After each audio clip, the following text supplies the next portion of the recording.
लंबी लड़ाई के बाद आजादी मिल गई। अब यूपी को संवारने की जिम्मेदारी गोविंद बल्लभ पंत के कंधों पर थी। वो अच्छी तरह से जानते थे कि सूबे के लोग क्या चाहते हैं।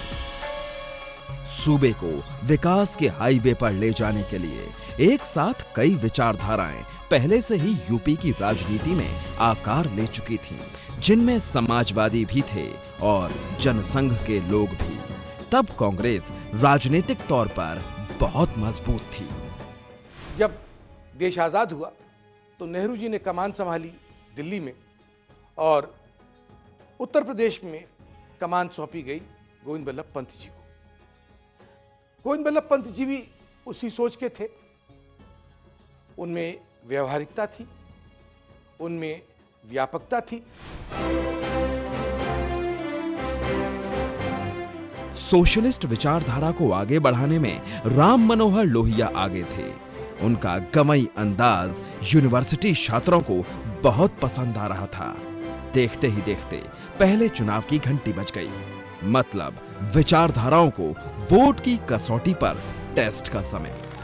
यूपी विधानसभा चुनाव में सोशलिस्ट पार्टी, किसान मजदूर प्रजा पार्टी, भारतीय जनसंघ, अखिल भारतीय राम राज्य परिषद, अखिल भारतीय हिंदू महासभा जैसी कई पार्टियों ने हिस्सा लिया। कांग्रेस सबसे बड़ी पार्टी के तौर पर उभरी। तब के यूपी की 430 विधानसभा सीटों में से कांग्रेस को 388 सीटें मिली, जबकि वोट प्रतिशत रहा 47.93 का। वहीं सोशलिस्ट पार्टी को 20 विधानसभा सीटों पर कामयाबी मिली। वोट प्रतिशत रहा करीब 12%। विधानसभा पहुंचने वालों में राज नारायण भी थे, जो विधानसभा में नेता विपक्ष बने। एक तरह से वह विपक्ष के लिए ही प्रकृति द्वारा गढ़े बनाए दिखाई पड़ते हैं।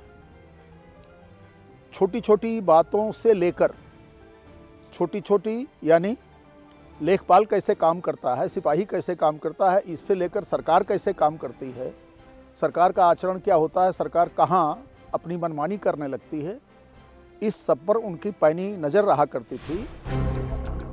कांग्रेस की विचारधारा और नीतियों को विधानसभा में सोशलिस्ट चुनौती देने लगे। चुनाव में कांग्रेस के टिकट से छपरौली से चौधरी चरण सिंह विधानसभा पहुंचे। गोविंद बल्लभ पंत जानते थे कि चरण सिंह किसानों की समस्याओं को बहुत बारीकी से समझते हैं। पंत सरकार में चरण सिंह मंत्री बनाए गए और वो किसानों का दुख दर्द कम करने के लिए जुट गए। इसी दौर में जमींदारी खत्म